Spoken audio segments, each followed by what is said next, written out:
Well, Are- You walked your legs off yet? for 4 months. I am so tired. Yeah, but But what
To order, that says 1 o'clock. Okay. Well, anyway, John Michael Williams, would you lead us in the Pledge of Allegiance? Absolutely. Salute. I pledge allegiance to the flag of the United States of America and to the republic for which it stands, one nation, under God, indivisible, with liberty and justice for all.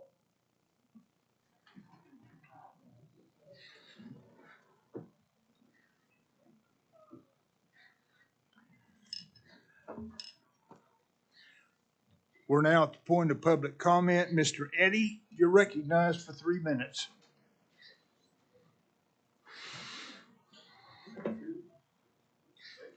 Three. For those of us who've been around the jail trust, those who've been on here as well, we know that David Prater's #1 agenda, aside from executing Julius Jones for the past year, was to abolish the jail trust. He opposed it from the beginning, and he used his district powers as district attorney to convene a sham grand jury. Um, I think I give you guys generous compliment for even considering and reading that piece of garbage. 12 jurors with some country bumpkin district attorney out of Wagner, Oklahoma, got nothing to say or do with this grand jury, and it doesn't carry water. is a political exploitation of a government system, an important function. But everybody knows that grand juries exist to do really one thing: indict people. And I've been disappointed by all the media. I'm not disappointed in the bozos and idiots because they can't help themselves. But I've been disappointed that anybody didn't point out that the number one thing that if all of you all have been accused of crimes for 2 years now, were acquitted of any criminal conduct. Not one person was indicted. Grand juries indict people. They're not experts of civil government.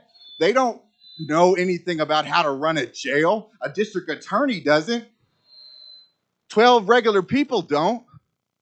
And they didn't do anything but issue a report. And I'm sick and tired of people with political agendas getting in the way of the important function and objective of this board to help people.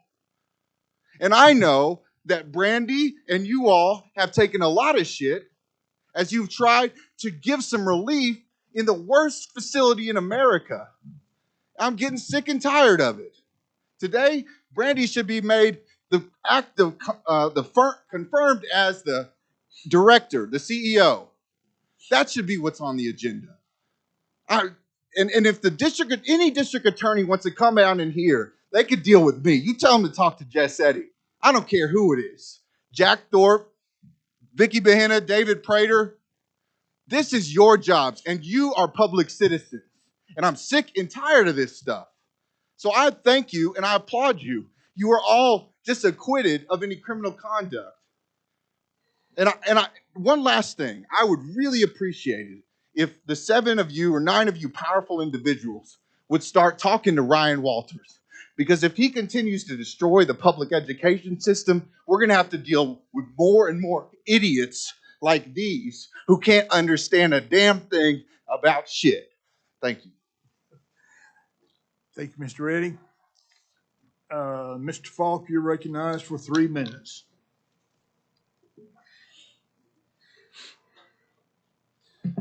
All right, I won't stoop to the level that Jess Eddy just did, but I will say this. No one has been acquitted of anything. The grand jury encouraged the DOJ, the AG, the district attorney, and the other bodies that are investigating this jail trust to hold the proper people accountable.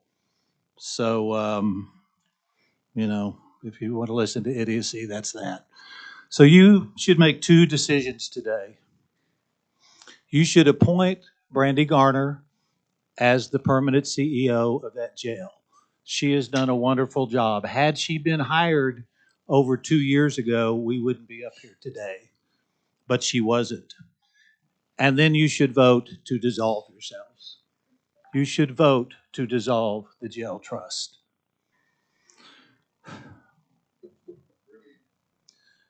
There's still a lot to do, but Brandy has made significant improvements, and we appreciate that. What she has done is proven that the things we have been saying for 3 years are true. That had you taken these steps over 2 years ago, had you fired Greg Williams, had you brought somebody in who showed some compassion and some expertise in how to run a jail, we would not be here today. But because you didn't, people died. Nearly 40 deaths in the time period that you've been here. Is that better than what the sheriffs did? No. It is quadruple.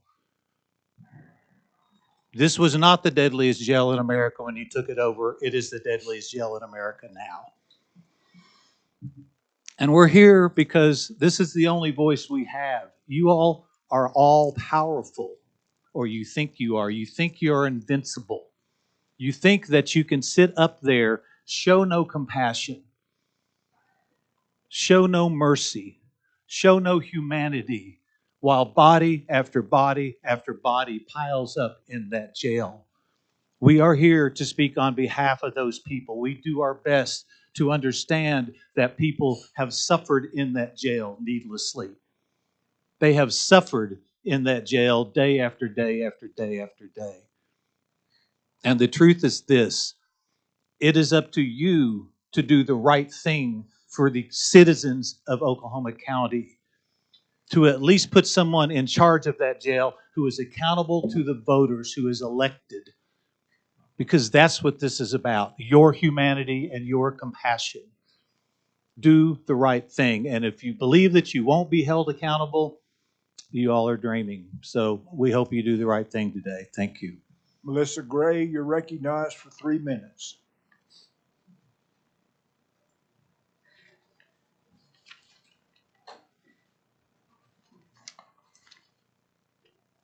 I just want to read a list of people that you guys probably never heard of. Austin Bishop, 30 years old. Winfred Lowe, 57 years old. Kyle Shaw, 36 years old. Andrew Avalar, just 27 years old. Charles Moore, 48. Destin Rivas, 26 years old. Eddie Garcia, 25 years old. Just a baby. And then there's a nameless person that their family didn't want their name to be, I guess, put in jail, or that they committed suicide. I'm not sure, but an anonymous one. Melvin Lovelace, 44. Corey McMichael, 47. Sean Slavens, 46. Robert Richards, 50. Danny Paulin, 52. John Basco, 48. Renee Houston, 57. Luis Gonzalez, 39. All of those people died last year in the jail. And you all need to be somehow held accountable, either by saying that you're not doing a good job and just finding something else to do with your time. Because if this was when the sheriff ran it, did we have 3 or 4 deaths in a year? I mean, anybody can see this is horrible. And you guys think that you need to stay around? Why? I wish you could answer that question. Why do you guys think you need to exist? The only reason you're doing good now is because of Brandy. And sadly, I have a daughter that is probably going to end up there in that county jail because she's a flunky of the diversion hub, because it doesn't do any good for anybody who has real mental illness issues. It doesn't. I'm sorry. I know that you guys want to do good, but that doesn't help most of the people out there on the streets. They need inpatient, serious treatment. And it makes me feel better knowing that Brandy Garner will be there when my daughter shows up there, because I know she won't be abused like she has been in the past. Thank you. Mr. Cummings, you're recognized. 3 minutes.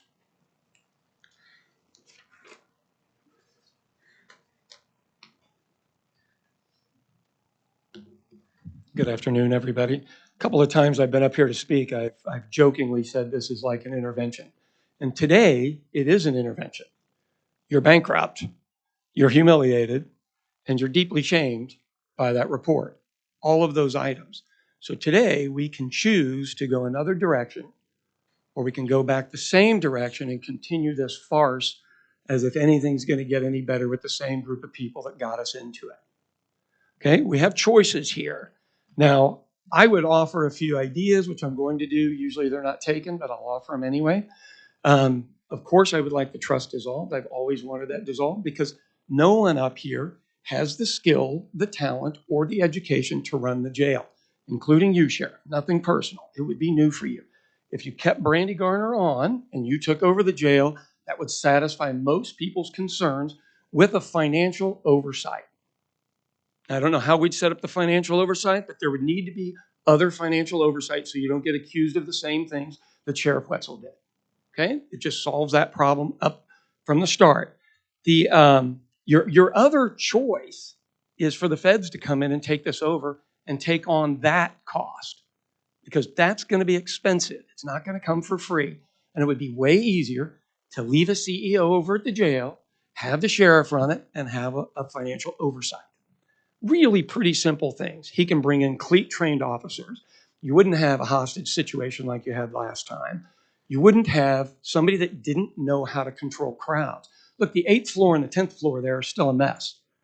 And that actually needs people he has to solve. There are ways for this to work, but first, you all have to admit you've been absolute and utter failures. and move aside. You've thrown all of our money at the jail. You didn't throw your own money at it. Did any of you put up a dime of your own? Any of you? No one put up a dime of their own. You threw our money at it because you didn't know what the hell you were doing. Literally, I have made my life living in the restaurant business by people buying restaurants that don't know what they're doing. They go bankrupt and I buy it at an auction for 10 or 15 cents on the dollar.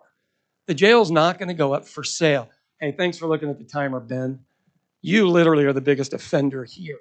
Oh, I don't care. That is true. That is the only true statement I have seen, is that he does not care. Now, what are you all going to do? You suck at this. Bring in the professionals, for God's sake. And that means you, Ben. You get the hell out.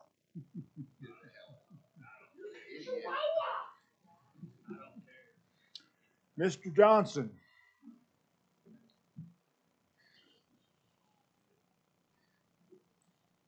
Good afternoon, everybody.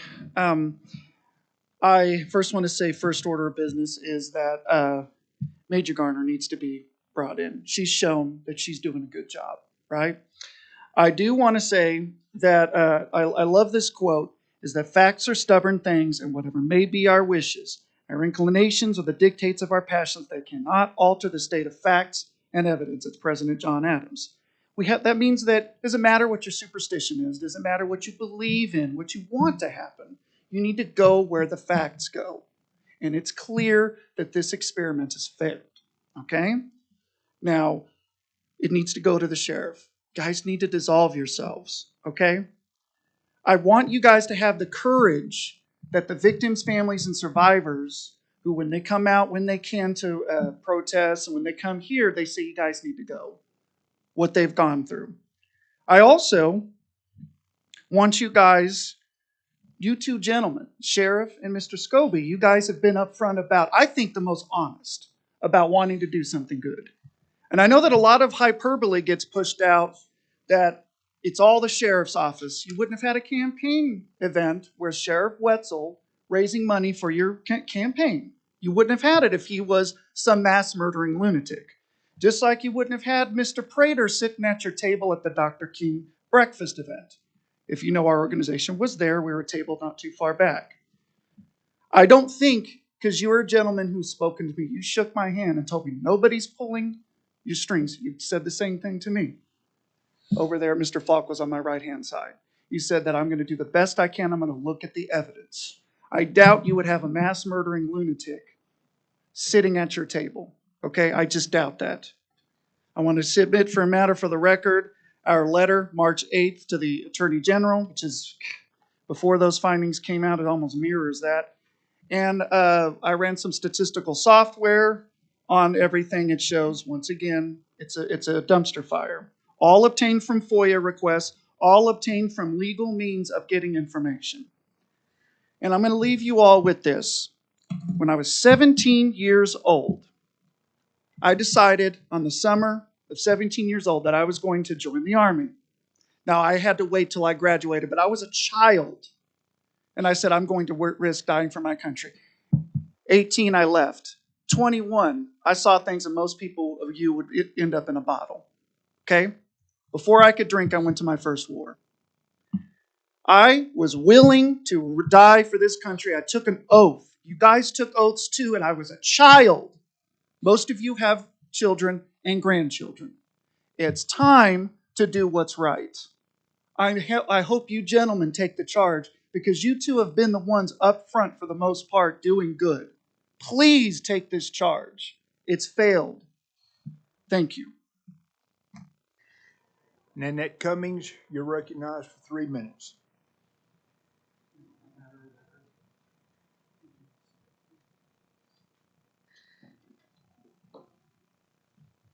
Afternoon to all of you all. I've been here before and stood, and I backed away hoping that something would change. Negligence still continues. There are still people in the jail who are not getting the care they need. My thing to you all, I said once before, we all can be one step away from where those people are today. We all have children. could be one step away from those people that are there today. We can't serve two gods. We're either gonna do it or we are gonna not. All I ask is you all take a look at what has been said. I'm not here to throw blame. I'm not here to tell you who does the better job than the other. But I am saying to you all, take a look. If it's on paper, I didn't write these laws, but you do have to follow them. And if I can't get away with something, I'm estimated to pay $4,800 this year in taxes. Did any of you all stop and look at you all? That means that I'm just a working class citizen trying to do my best and to be an honest citizen and get a good night's sleep. All I ask you all to do is pay attention to what you're doing. You can get ahead today and you can be sitting here looking like a fool tomorrow or talking a fool's game tomorrow. I know this is not checkers. I know this is chess, but I also know that God is in control. Whether you like it or not, He is in control. And He can fix things, but He chooses to let you all make your decisions and do what you do. And all I'm asking you to do is think about what you're doing because you only get one time around here and your day will come. Just as mine. We all have our day in court. So think about that and do something right, at least. Thank you. Thank you, Ms. Cummings. Sarah Banner.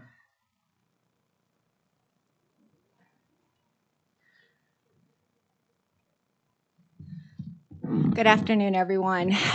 First and foremost, I want to say those of us who know CEO Brandy Gardner, she is a shero. When there is crisis, many people are running away from crisis. She's one of those individuals that you will find oftentimes running towards the crisis. And so for that, on behalf of the people of Oklahoma County, we thank her for being here to help us in this humanitarian and unconstitutional crisis right here in our own county. I will tell you, if the Oklahoma City Police Department was responsible for 16 Oklahomans dying within their custody, many of the people here supporting you today would be so outraged that they would want to shut down and defund the Oklahoma City Police Department. However, they are willing for their political associations to normalize 16 Oklahomans perishing inside the deadliest jail in America. Here's a picture of Mr. Luis Gonzalez, a 39-year-old American who perished in the heartland of America as a result of type 1 diabetes, as a result of medical neglect, as a result of medical fraud.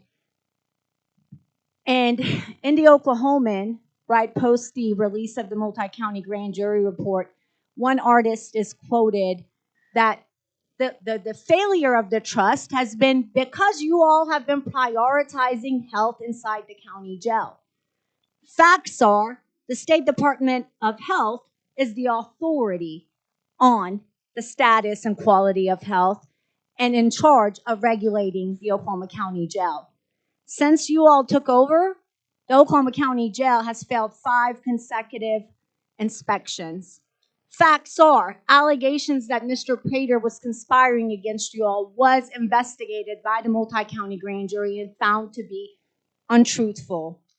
Facts are, you will be going into executive session today to look and review 13 civil lawsuits filed against you for the collateral damage and for the civil liabilities you collectively, along with Mr. John Michael Williams, have caused the taxpayers of this county. Facts are, there were allegations by Commissioner Mon that this body, which is really a facade, has created more transparency and accountability. Facts are, it was the courage of the former employees, current employees, the victims, and the survivors who testified before the multi-county grand jury and the investigation of the multi-county grand jury, which has created transparency and accountability. Finally, as my time is running out, yes. Vice Chair, remove the 2 ICE officers, dissolve yourselves, and appoint Brandy today. Your time has expired. Hannah Royce, isn't she? Okay, Hannah Royce. Good afternoon. I am speaking to you today as a CAB member and someone who's witnessed what this body has created in terms of transparency. I witnessed with many in the room as you all formed in the summer of 2020, which in what some of us are failing to mention was the summer of COVID, right? And what was caused many obstacles in taking over what was formerly a sheriff-run facility. And as some of us are very reform-minded, personally, I do not want to see this facility go back to being operated by law enforcement. I do believe that Major Garner is showing us what leadership can do and what law enforcement leadership can look like that's not potentially a sheriff or what we traditionally know has always operated our jail facility. I will say that the deaths are inexcusable. And in sitting in my CAB meetings, the first thing Major Garner brings to us in her reports are those names that were mentioned by a previous commenter. We have public comment in a way that we have never had before. And whether that is good or bad for you all, I know you've witnessed many a different dynamic take place in this room. But some of us have dug in. Some of us have asked where we can help and what to do next. Some of us have asked where do we fill the gaps of neglect and how do we find mechanisms for true accountability and transparency that weren't available to us when a sheriff was running our detention center. This trust has created not one CAB, but 4 subcommittees under that CAB with people with lived experience and focus groups where we go into the facility and we, as people from Oklahoma County, talk to detainees and we come back and we put that on public record. That was not happening, nor will it happen if this body chooses to dissolve. And I want to continue seeing an Oklahoma County where we come together, whether or not we agree on where we go next, but we are doing it in the public eye. We are doing it on the public record. And we are sure that we are not handing our facility back to a baby shark culture, right? We know that if there was a grand jury investigation the past 20 years, who knows what we would have uncovered about that facility and what's really gone on and taken place in there. So thank you, Major Garner. Thank you, leaders who have stepped up and constantly been here for accountability in the ways that we need. And thank you, Ms. Royce. Timothy Tardibono, you're recognized, and I'll just say at the start, since you are who you are, you take all the time you need. I emailed them. I emailed ahead of time. First of all, Timothy Tardibono, head of the Oklahoma County Criminal Justice Advisory Council. Thank you all for your service. I wanted to not necessarily first start with the grand jury, but item number 10 later on this related to the district attorney and the MOU to partner on legal services. We support that move. We think that's an important move for the trust to make. We are very grateful that the new district attorney wants to take that on.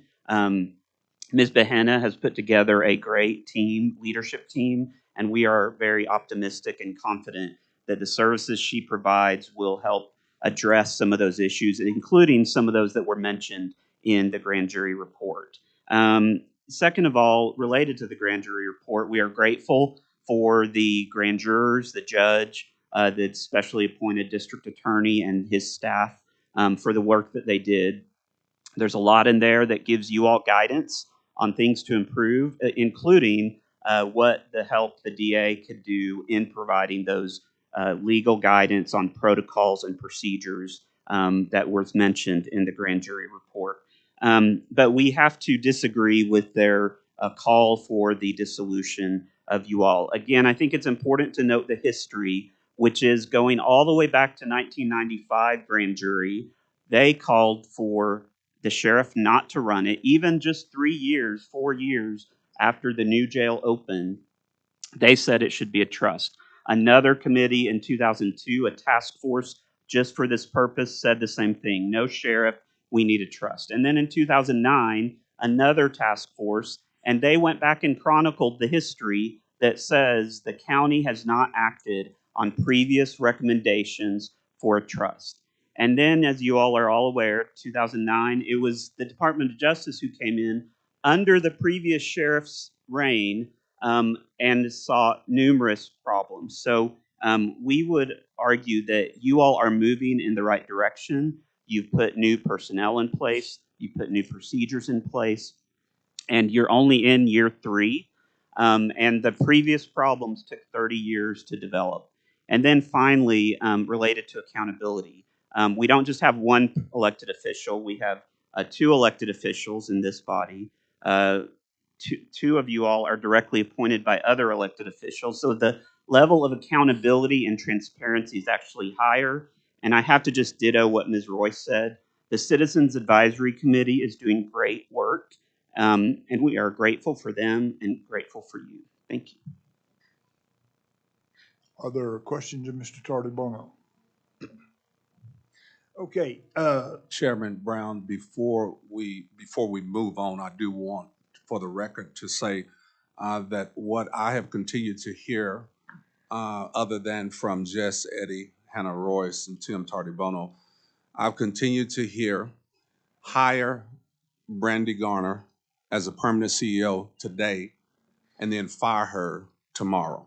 I just want to go on the record, because if this jail goes back to Sheriff Johnson, I doubt very seriously we will have a CEO. So I keep hearing, hire her today, fire her tomorrow. I believe I trust her. okay. Roll call, please. I forgot to do that. Sheriff Tommy Johnson III, present. Sue Ann Arnold, present. Stephen Buck, present. Ben Brown here. And T. Bailey present. Miles Davidson, present. Derek Scobie, present.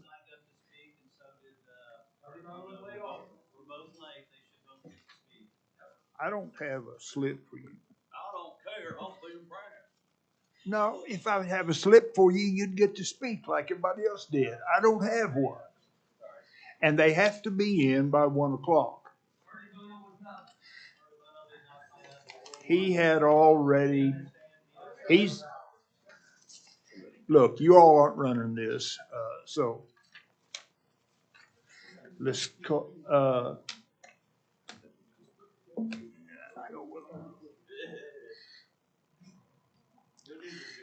did we, Chief Barry, did you answer roll call? Okay, so we're through. All right. The next item is the consent agenda. Is there anyone with a question about anything on that? Motion to approve consent. We have a motion. Do we have a second? Second. We do have a second. The clerk will call a roll. Yes. Yes. Yes.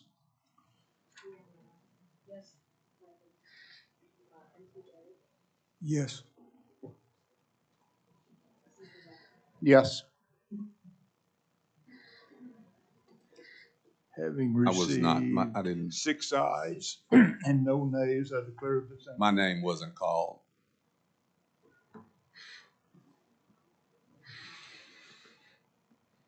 Please call Trustee Scobie's name.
Yes. Yes. Yes. Yes. Yes. Okay, I declare that motion to have passed. Ms. Garner, you're up next.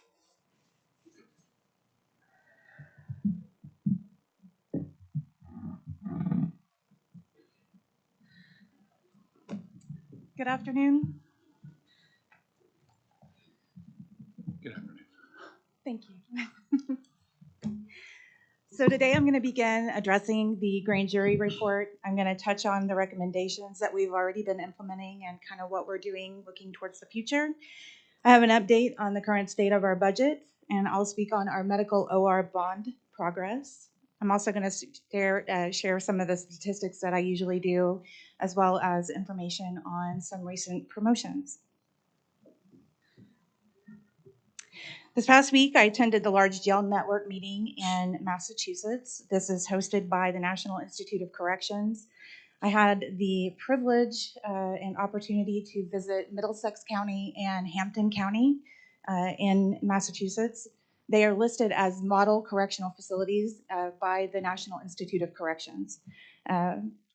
Loved the experience. It was wonderful. Got to see a lot of the programs that they have implemented, how they have implemented best practices, networked with over 75 jail administrators from across the country, and all of the National Institute of Correction staff was on hand, so I got to meet a lot of them as well. Overall, it was a great experience, and I am looking forward to using some of what they showed as a model to implement things at our jail that are known to work. Incidentally, they have some of the lowest recidivism rates in the country, which is pretty remarkable. All right, let's get into this. So I want to touch on the grand jury. Several of the things in the reports, like I said before, are things that we have already been working on, and we will continue to build on that progress. I'm not going to have time to go over every single thing that we are doing, and some of it is safety sensitive, but I do want to assure you that we are moving in a positive direction, and I expect that our improvements will be noticeable. Regarding the State Health Department report, I'm committed to working with Oklahoma State Health Department, and I'll do everything possible to continue making improvements for the health and safety of the people in our care. We have recently restructured our organization to improve efficiencies and allow us to focus and address the issues cited in the reports. We've revamped our quality assurance unit, who will be auditing our daily progress in meeting this goal. This unit will report directly to our Chief of Operations, and it'll enable us to be able to keep closer tabs on what is actually happening on the floors with regards to the cleanliness and sanitation, health, all of the standards of the health department. When failures are noted, we will take swift action, and we have and will continue to hold staff accountable, even if that means that we have to let some people go. That's not the ideal situation, but we cannot afford to keep people around that are not willing to put in the work to get the job done. As you'll hear me mention several times in this report, some of the deficiencies are going to be related directly to staffing, which we are working to improve. Increasing our salaries will definitely help us be able to recruit the right kind of people to work in this challenging environment. Related to our medical initiatives, last year we did begin a comprehensive medical health screening at intake. When I began working at the jail last year, this screening was not done for hours, if not days, until after somebody had arrived. I also moved the health screening up to the front of the booking process. As many of you guys know, I've implemented a validated screening tool called the Brief Jail Mental Health Screen. I've also included a CAGE aid, which just assesses whether substance abuse issues might exist. I've also implemented a questionnaire that arresting officers are to complete. It gives us information as to the conditions of arrest or pre-arrest. This is all listed in best practices in the NIC report. If you look at anything regarding best practices, you'll see all of this in here. Turnkey has created a new document that lists the fit for incarceration guidelines. There's also a new medical clearance sheet that officers will take with them when they're requested to go get a fit at the hospital.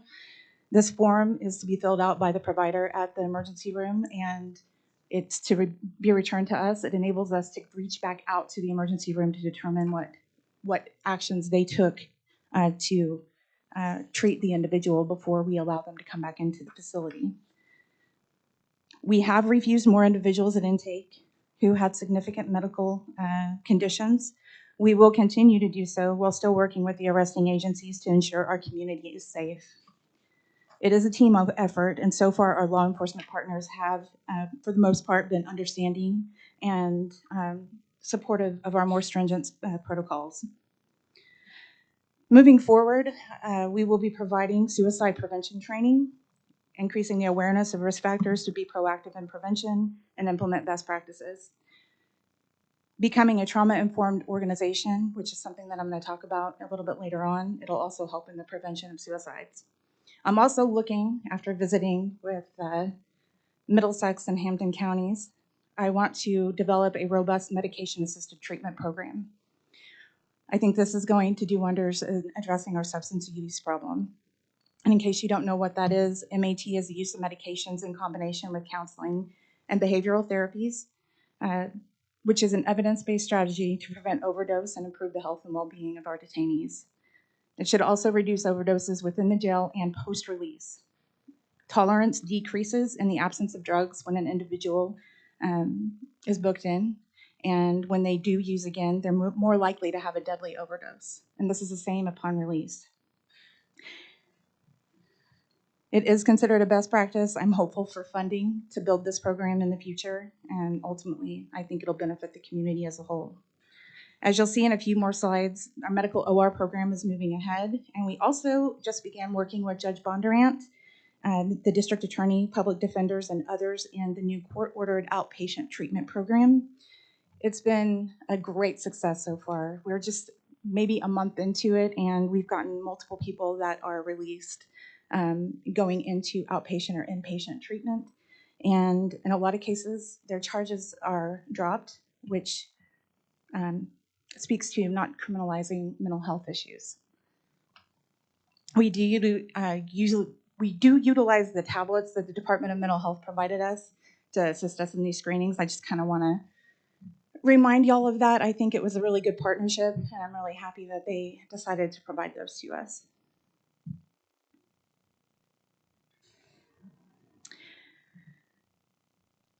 I was very disturbed by the report that we have hired criminal gang members and associates at some point.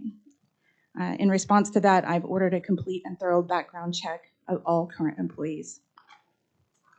We've partnered with the Inspector General's Office of Oklahoma DOC to use their resources to assist us in backgrounds, and we have already taken action on the information we received this far to investigate, interview, and in some cases we have terminated or allowed the resignation of some staff members, and this is all developing in the last week or two. While this does lower our staffing numbers, I want everyone to recognize that we are a law enforcement entity, and I cannot and will not support employment of those who have criminal associations or questionable backgrounds. Moving forward, every new hire, to include vendor employees, will be subject to a stringent background check to ensure we're hiring people with integrity, a strong moral code, and a sense of ethical obligation. To fight against the introduction of contraband into the facility, we continue to utilize the random searches at entry into the facility. All persons entering it during this time are subjected to search, including executive staff and even some of our trustees, as you most recently found out. This has been very positive. We believe it has an effect on decreasing the amount of contraband that's coming into the facility.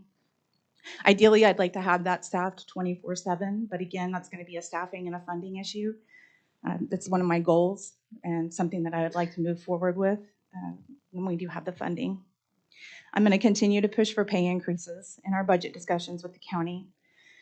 We are the largest county in the state and arguably have the most dangerous people in our state in our care in the worst physical plant of any facility I have ever seen. It is extremely difficult to recruit the very best with what we are paying currently. The low pay also makes staff susceptible to corruption with the high dollar amounts our population is capable of paying for introducing drugs, cell phones, and even weapons. This is unacceptable, and it makes no sense to me, as we hold the largest liability and responsibility of the county. We should be paying more than any other facility in the state, and it's difficult to compete when people can earn more money for less dangerous work in a facility that makes the job easier and more efficient. Just regarding the signing bonuses that were mentioned in the grand jury report, we have tried those before. They were not effective. What is going to help is having a pay increase, sustainable wages.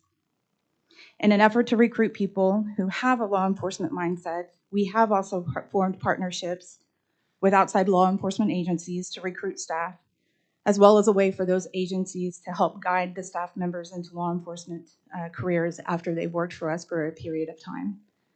This will help us recruit employees who have a vested interest in corrections and law enforcement. I'm going to speak a little bit about the changes in what we're doing with the investigative unit. We're always looking for ways to improve. As noted in the report, we do have several experienced investigators who spent years with the DOC and the Highway Patrol. Every death is now investigated as a homicide, and our investigators have around 60 years experience in this area. We're going to seek to increase training. Our Chief of Investigations has been working with OSBI and other law enforcement entities to attain additional training for the investigative staff, and we're also looking at training for the detention staff so they can properly handle evidence and support our investigators until somebody can arrive on scene to process whatever scene it is. All jail deaths will be investigated as potential homicides, and OSBI will be requested to assist in all the investigations. This includes overdoses. We will utilize our relationships with OSBI, Oklahoma Bureau of Narcotics, and other local agencies to assist with the investigation of these cases. And we will do everything possible to find and charge individuals responsible for introducing drugs into our facility. Any person who is capable of being charged relevant to an overdose will be charged, and the DA has offered full support of us charging these individuals with homicide if we can. I want this to be a warning to any individual who intends to bring drugs into our jail. You better think twice. It isn't worth spending the rest of your life in prison. We will utilize every resource available to put a stop to this problem.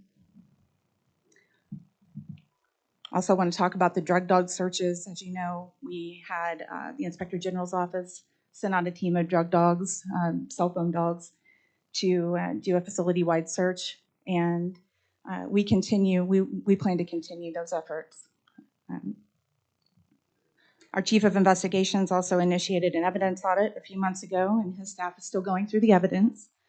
All the findings will be reported as suggested in the grand jury report when the examination and audit is complete. It's another area that we continue to focus on ensuring proper evidence handling procedures. Regarding the individual named in the grand jury report for potential obstruction, he has been placed on paid leave pending the outcome of an investigation. The OSBI has been contacted, and we will cooperate with this investigation and provide any and all information they need regarding this inquiry. Speaking to the mailroom and the stamps that were listed, a few months ago I did recognize that our mailroom staff had not been adequately trained in best practices and started to implement new protocols. This includes removing packaging from the items that are mailed in, removing the stamps, and providing them education on common methods of the introduction of contraband through the mail. The practice of allowing sealed envelopes to leave our facility has also been stopped. In addition to this, our restructuring included placing the mailroom directly under our Chief of Investigations to provide better oversight and conduct proper training. I'm also going to be putting out an RFP seeking a cost-efficient mail scanning service for digital delivery to reduce contraband introduction and possible staff exposure to dangerous substances. And I also just want to point out that we do welcome joint investigations by law enforcement entities in an effort to curb criminal acts. that may occur within our facility or have a nexus to an individual that is housed within our facility. I urge any law enforcement entity interested in pursuing a joint investigation, including any that may use confidential informants within our facility, just to reach out and we will coordinate with them.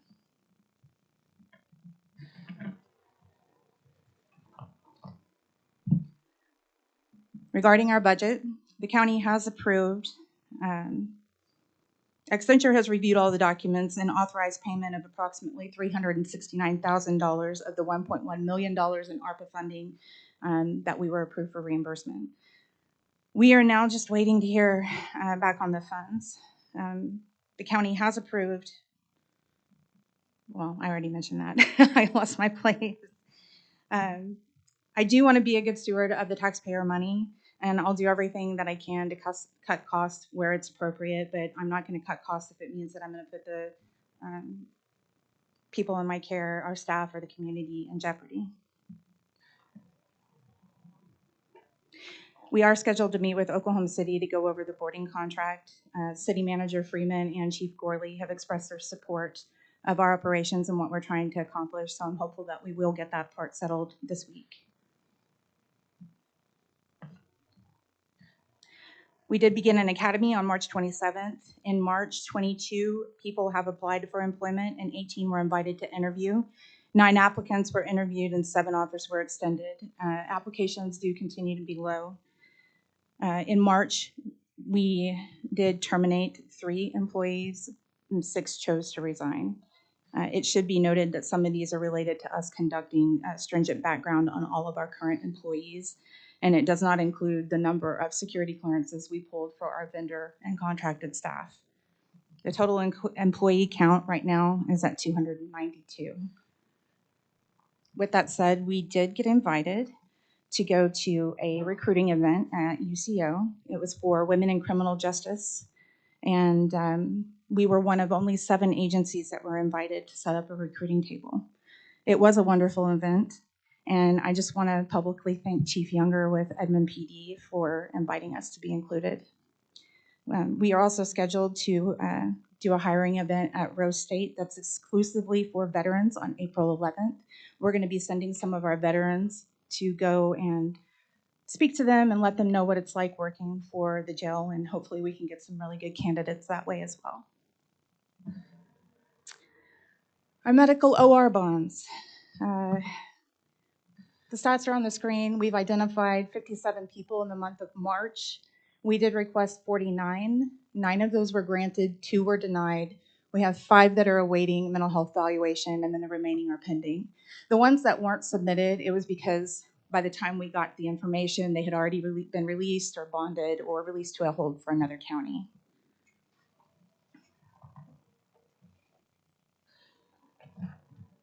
How you doing?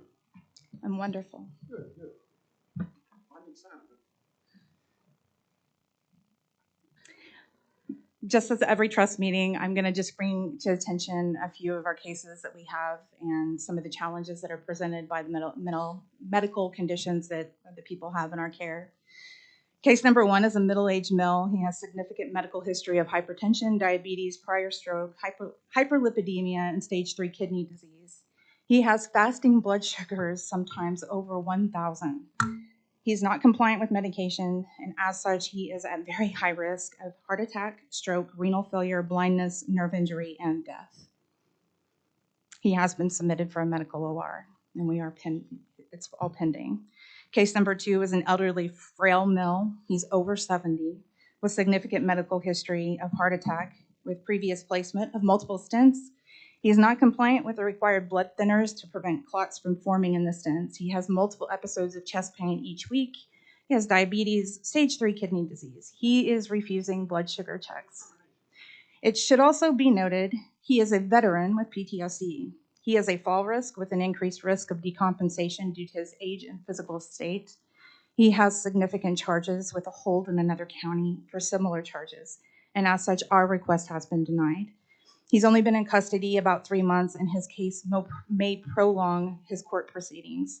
I am very concerned that this individual will die while he's in our care, awaiting his trial. Case number 3 is a middle-aged male with small cell lymphoma, B-cell chronic lymphocytic leukemia. That's a mouthful. It is a type of blood cancer that doesn't initially require treatment, but this patient has advanced to chemotherapy. The patient is on oral chemotherapy, and the medication cost is $13,000 per month.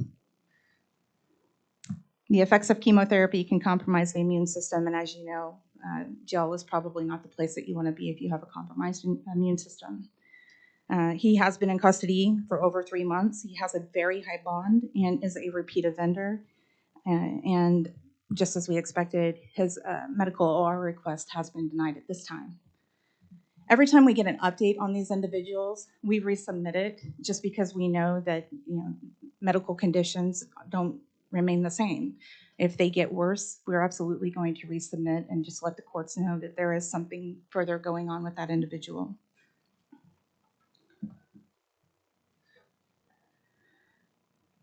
Just some of our operational statistics.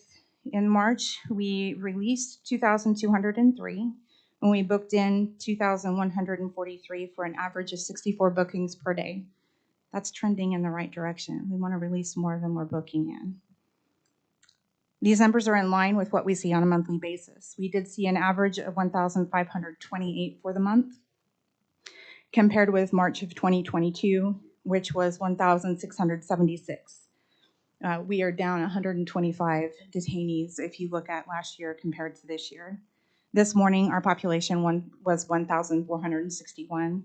On Mondays, as you know, our population tends to be a little bit higher because people get brought in on the weekends and they're waiting to be arraigned. Just wanted to draw your attention to a few of the general demographics of the detention center. Our male population makes up 87%, and we have 13% of our population is female. When looking at charge types, we've broken it down by 3 types: those with trafficking charges, manslaughter and murder charges, and those with sexual charges. Currently, there are 67 detainees facing aggravated drug charges with an average stay of 169 days. Next is the detainees with manslaughter charges, currently 18, are currently at 18, and those with homicide charges is 134. The average stay for both charges is 415 days. We do currently have 8 detainees on murder charges who have been in the jail for more than 1,000 days, and 2 with more than 2,000 days.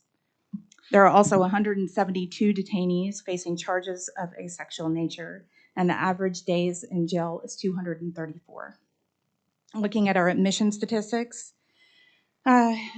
just a little bit more in depth about who we have in our facility. From March, the number of people booked in who had more than 2 previous bookings in the past 5 years was 363. The number of people booked in who had no arrests within the previous 5 years was 799. And then one of the questions that we ask new detainees is if they have a GED or high school diploma. I felt like this was really interesting.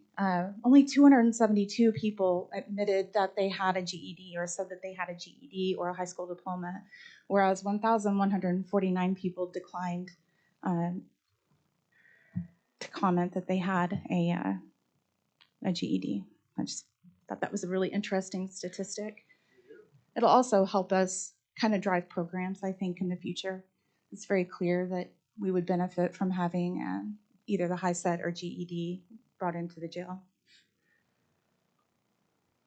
We have recently updated our mission, vision, and value statements. This was an employee-driven undertaking. These are their statements on what the OCDC stands for and what it means to work for Oklahoma County Jail. Our members are expected to conduct themselves with a commitment to themselves and others, to their mission, vision, and values, and to provide a safe environment for all persons within the detention center. Our new mission statement is: the Oklahoma County Detention Center is here to exhibit professionalism, courtesy, ethical conduct, and moral standards to Oklahoma County and the state of Oklahoma. Our vision is that we will strive to provide a safe and secure detention facility that cultivates a positive and an empathetic nature, provide transparent and accountable service, and positively impact the lives of all individuals.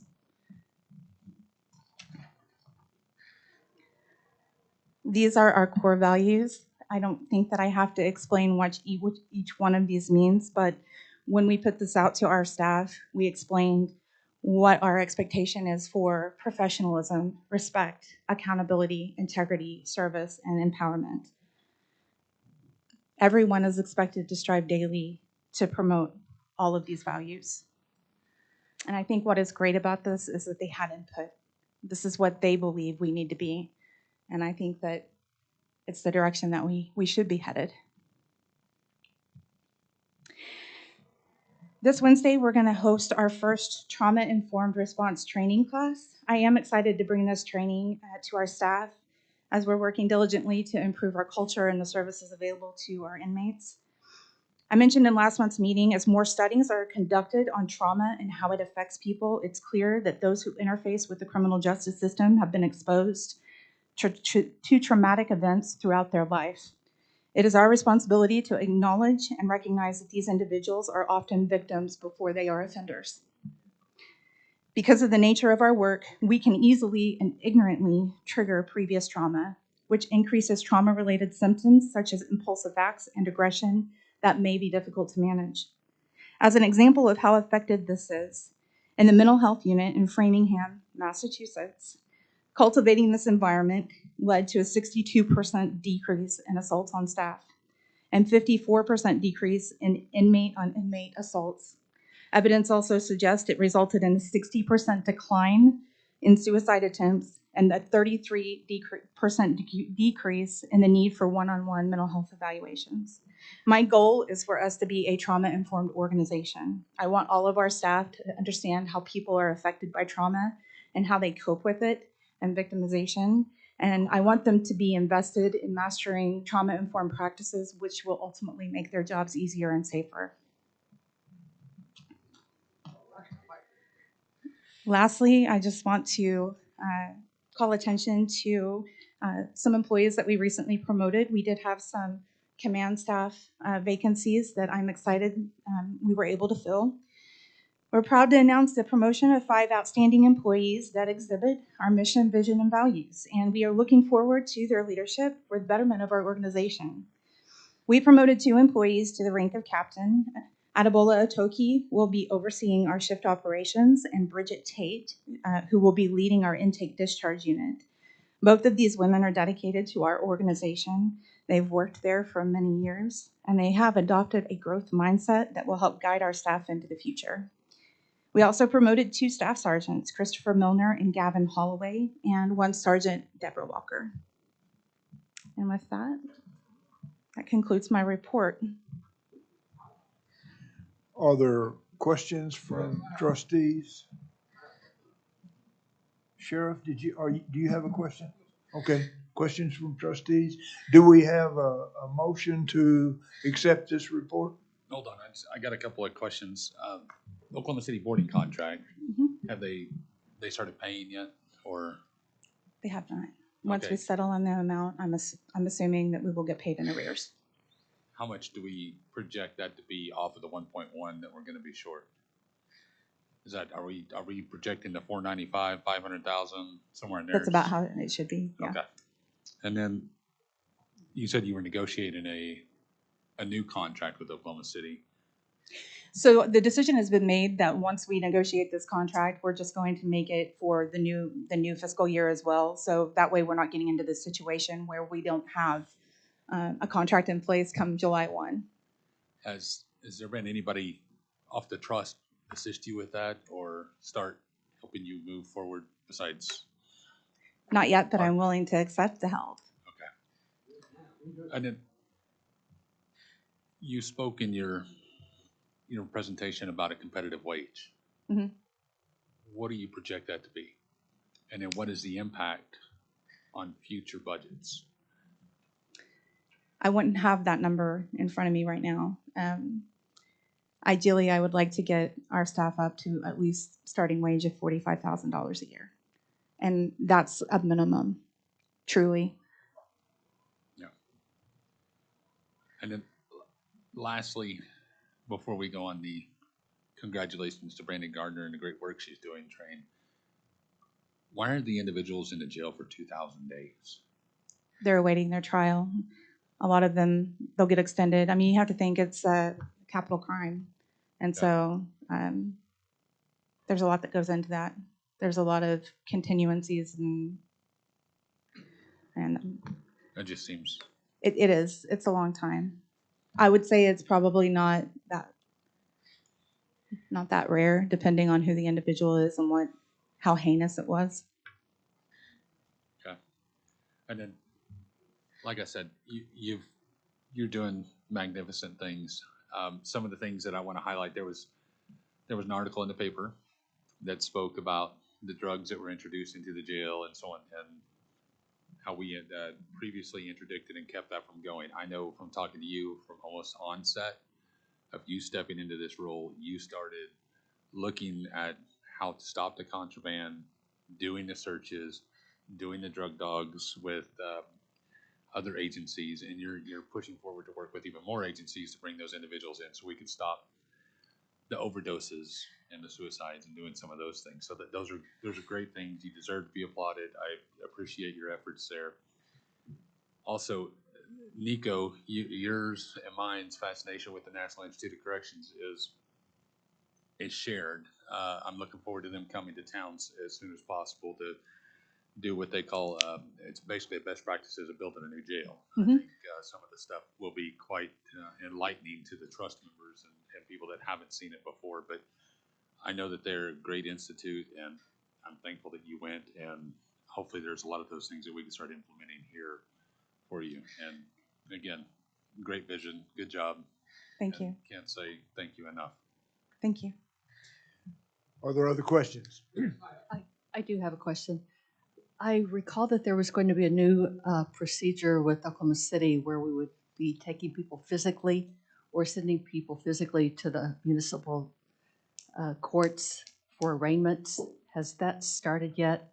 That seems like it's going to take significant additional staff to bring people down the tower and prepare them to go over to the jail, and then when they come, or to the municipal court, and then when they come back, you'll have to escort them back up to the tower, and if they've been released, then you'll have to release them. So you're going to have a lot of movement that takes a lot more staff.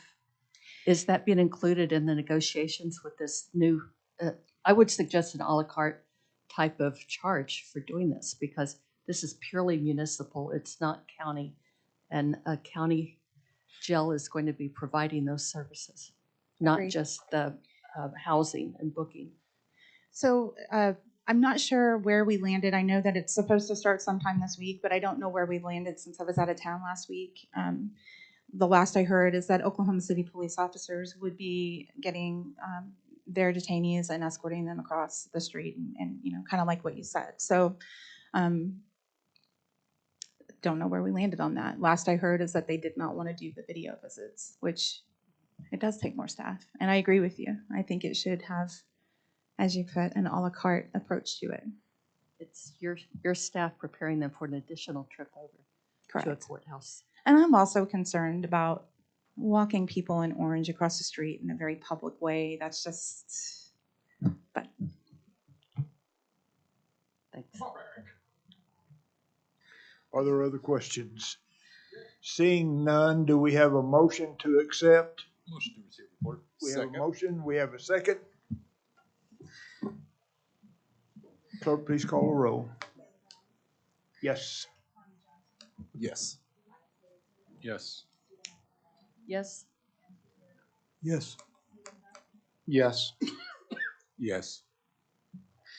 Having received 7 ayes and no nays, I declare the same to have passed. Now we'll recognize the speaker for, I'm sorry, state your name, please, for the audit. Yeah, Kirk Vanderslice with Hinkle and Company. Okay, thank you. Partner here. We conducted our financial statement audit of the authority for June 30th, 2022. Management's responsible for the financial statements. Our job is to express an opinion of whether those financial statements are materially correct. We're happy to report that we have a clean, unmodified opinion on the financial statements. We have a clean opinion on internal controls and a clean opinion on compliance with federal programs. We tested the Corona Relief Fund $754,000 were expended during the current year, and that was the major program that we tested with no findings on that as well.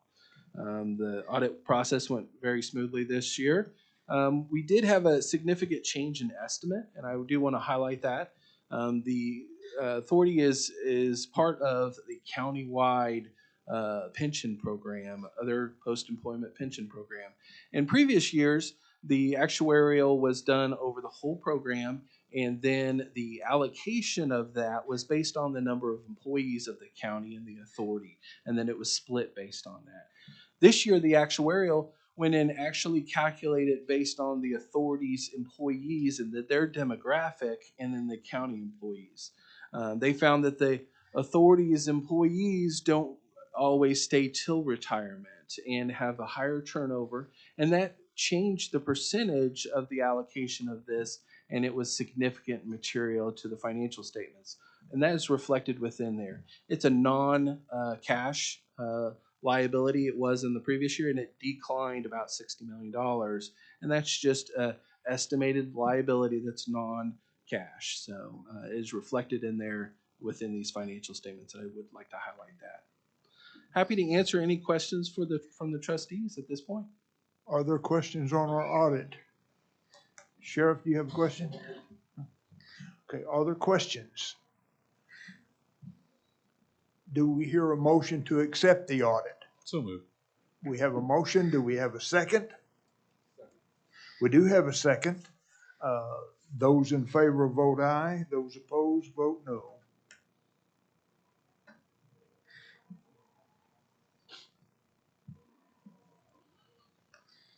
Clerk, please call the roll. Yes. Yes. Yes. Yes. Yes. Yes. Having received, thank you very much. 7 ayes and no nays. I declare the motion to have passed. Now, Speaker Steele, bless your heart. I just, while you're coming up, you're recognized. I want to express my appreciation for all the good work that you do and the just committed attention that you pay to what you are doing. So thank you. Thank you, Mr. Chairman. Thank you for your service, for your leadership, and that goes to all the trustees. Got 3 things. I'm going to be very quick. I'm aware of the time, and I thank you for the opportunity to give this report. 3 things I want to visit with you about from the Citizens Advisory Board perspective. As you all know, we go into the detention center every month, and we have the opportunity to meet directly with men and women who reside at the detention center to ask for their input in how we can make improvements and how things are going. We think it's very important that those closest to the situation be given the opportunity to express their opinion. I want to say that the next round of focus groups will likely take place later this week. We ask a series of standard questions every time we go in. Mr. Chair, very quickly, I want to announce for the public what those questions are. And I also want to invite the trust members, if you have additional questions or information that you would like for us to gather in these interactions, to please make us aware and we'll add it to it. But when we go in, we try to ask open-ended questions, and we start with, what is the reality of the overall atmosphere? How are the conditions in the detention center? How is the treatment from the staff? What is the process for orientation into the jail? How is the food? What is your level of communication with your loved ones and or support groups? Are you engaged in any regular programming? Are you aware of the status of your pending case? How do you spend your time within a 24-hour day? Do you have adequate access to services to meet basic needs, such as hygiene, clothing, showers, exercise, and those kinds of things? Do you have adequate access to health care, including mental health services? And if you could change one thing, any one thing, within the Oklahoma County Detention Center, what would it be? And then we end with a positive question, and that's this: what is working well inside the Oklahoma County Detention Center at this moment in time? So those are the standard questions we ask. Each of the Citizens Advisory Board members are allowed to ask any questions that they might want to ask in addition to this, or if there's information that's getting that prompt additional questions, we'll unpack that. But those are the questions that are asked every time that we get to go into the Oklahoma County Detention Center and have real conversations with the men and women who reside there. And I do want to say a special word of thank you to Brandy Gardner and her staff for granting us access and space to have these conversations on a regular basis. I will just also report that time and again we hear feedback from the participants who engage in these conversations that they feel validated. We also hear from them that this is helping to build trust, not only with the men and women who reside at the detention center and the staff, but also with the trustees, because they know that the information that they present will be shared publicly in this setting. The second thing I want to report to you all is this. There are some ARPA funds that the city of Oklahoma City has set aside to enhance job training and career preparation for individuals who need a little extra help getting back in the saddle. That collaboration takes place among many nonprofits in the Oklahoma City community. The city of Oklahoma City recently asked if it would be possible to include individuals who reside at the Oklahoma County Detention Center in some of these job trainings, even while they are at the detention center. I think that's a fabulous idea. Right now, the training center on areas within the culinary arts, warehouse certification, inventory logistics and distribution, and there are employment partners who have agreed to give interviews for individuals who complete these trainings. I think this opportunity could provide a solid foundation for future productivity. And I also think that this opportunity could maintain positive connection within the community. I called Director Gardner and I said, hey, would this ever even be a possibility? She said, I'm not sure, but let's talk more. Let's see if we can try to find a way to make this happen. I'm reporting this today in real time because I'm not sure if this initiative will actually materialize. I'm not sure what the eligibility requirements for participation in this initiative would be. I'm not sure exactly what the policies or procedures might look like, but I love the freedom to bring these kind of ideas, not only to the director of our detention center, but also to the jail trust so that we can consider, so that we can learn more, so that we can process together to find the best ways to truly serve those within our community. The third thing I want to report on is just a quick update on our the work that our subcommittee on employee retention, recruitment and retention is doing. So Erin Eaglekey is here. She's the vice chair of CAB, key player in everything that CAB is doing. And within the subcommittee, she's created an employee survey that will continue to be given on a quarterly basis to all employees within the Oklahoma County Detention Center. We're also in the process of trying to implement focus groups so that we get to talk directly with the employees at the detention center to ask them what they're thinking and what they're seeing and what their ideas are for improvement. We have a plan in place to engage our career techs, our colleges, our faith community, our civic organizations, our nonprofit community, and our business organizations in collaborating to host and promote additional job fairs, career fairs for the Oklahoma County Detention Center. And I think it's going extremely well. And the last thing I want to say, and then I'll open it up for questions, and I debated on this, but we do have a subcommittee that is entitled Community Engagement. And it's on my heart, so here it goes. I want to say, Jess, Mark, Sean, Hannah, Nanette, Timothy, and Michael, who we didn't get to hear from today, and Derek, Miles, MT, Ben, Stephen, Sue Ann, Tommy. You are all part of the community that I love. When I listen to what each of you are saying, and I try hard, that's part of our job as the Citizens Advisory Board to listen to everyone. For the most part, what I hear is that we all want the same thing. We're all striving for the same goals. There was, this past week, they gave away the Mark Twain Award for Humor. Adam Sandler won it. It was a wonderful ceremony. I'm a huge Mark Twain fan. One of the stories that I love about Mark Twain is when he described the day that he rushed to the top of Pikes Peak to watch the sunrise. He said he made it there on time, but he missed it because he was looking in the wrong direction. Guys, I want to say if we're focused on what divides us instead of what unites us, we're missing it. The older I get, the more I'm convinced we can accomplish anything when we work together, and very little when we remain divided. Mr. Chair, thank you for the opportunity to address you today. Mr. Speaker, thank you. I have long been an admirer of Chris Steele since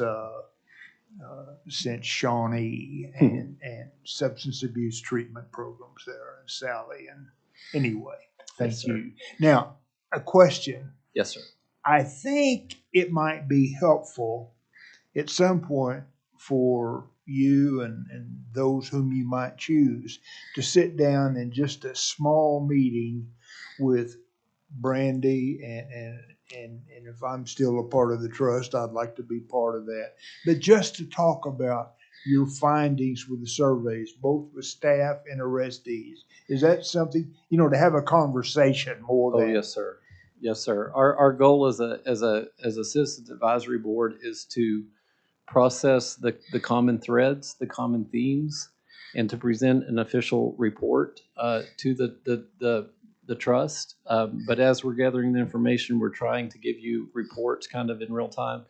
But we would embrace and welcome the opportunity to have that conversation with you, with the trustees, and with Director Gardner. Yes, sir. I think that would be helpful. Of course, we can't really have all trustees since with the Open Meetings Act, Sure. but we'll do some. Now, are there other questions or? Yeah, Mr. Buck. Mr. Speaker, having participated in some of those focus groups in my previous role on the CAB, I appreciate the work that's being done. And so you and the CAB members should be very much commended. I'm curious in your conversations, what has emerged around themes about people's individual connections with what they would consider to be a faith mentor, a faith advisor? It's a great question, and Trustee Buck, thank you for raising the point. The feedback that we gather through chaplain-related services and spiritual advisor sort of connections usually come through our question pertaining to programming. When we ask an individual if they're engaged in any programs or programming on a regular basis, that's the opportunity that we hear from many, that they would see their chaplain or they would attend some sort of faith-based or religious program on a weekly basis or something of that nature. I will tell you, just in the spirit of complete transparency, that our experience has been so far in the focus groups, the feedback that we have received is the majority of spiritual guidance is coming from either the Protestant faith or the Catholic faith. Not everyone in the Oklahoma County Detention Center would be Protestant or Catholic, and just want to say publicly that it's very, very important that everyone have access to the spiritual leader that they would most identify with. And I think that very well may be an area for improvement. And we can also include that question more specifically and more targeted as we move forward. Are there other questions? Comment. Chris, I just simply wanted to say thank you so much for, certainly can't speak on behalf of everyone else, but helping to ground me with your words of Mark Twain wisdom. And I do believe that everyone around this horseshoe, I believe everyone that has spoken from that lectern certainly has the best intentions at heart as it relates to the detainees and the staff at the Oklahoma County Detention Center. And we do want the best. We do want better. So thank you for that. And who knows, maybe one day we can all be on the same accord. Thank you. Pastor, thank you. There are so many good things happening, and it's because of everyone in this room and others. Mr. Chairman, Yes. real quick, I appreciate your jogging my memory or having me look real quick. So Department of Labor actually offers grants. It's called Pathway Home Mm-hmm. for incarcerated individuals inside of a county jail to get them training and programming and counseling before they get released. So if that's something that Brandy, if I can work together with you, and we actually have a grant writer on staff now, one of the things that I've pushed for years, she's doing a great job and great things for the county.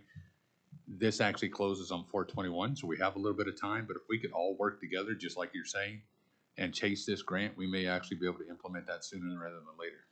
So, Commissioner, I just want to tell you, listen, this my heart burst. We could enact a situation where a person gains a foundation, whatever happens in their future, they have a skill set that is marketable.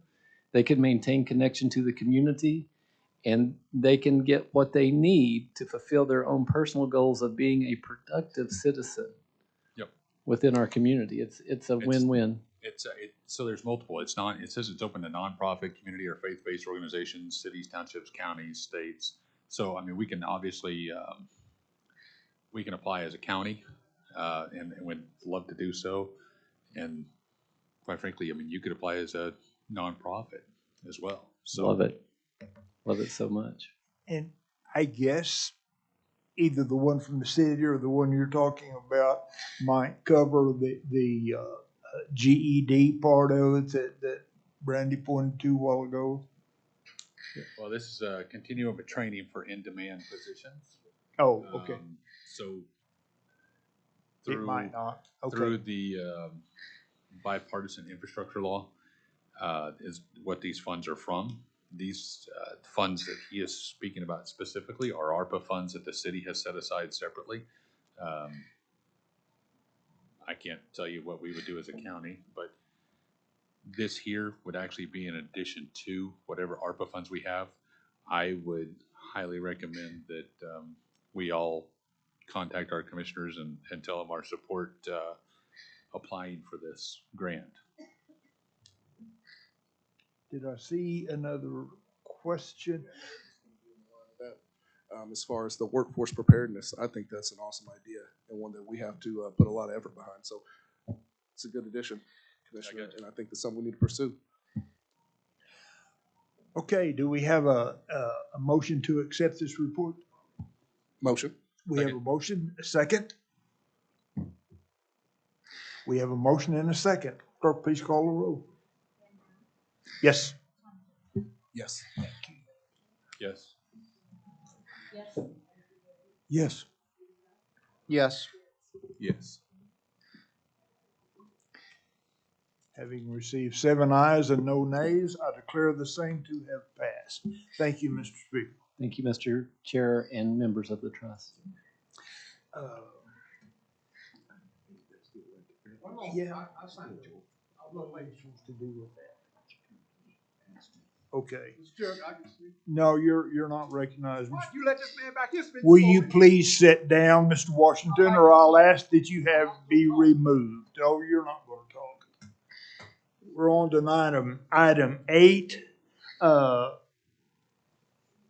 Mr. Williams, will you enlighten us about that? Yes, this is an item to establish the schedule for elections for the chair and vice chair of the authority, with those officers to be elected in July of each year, beginning in July of 2023. And there was some discussion at the last authority meeting about that. And there are 2 related questions to be resolved. The first is the desired length of the terms of these offices, and secondly, whether the chair and vice chair shall be eligible for election to successive terms.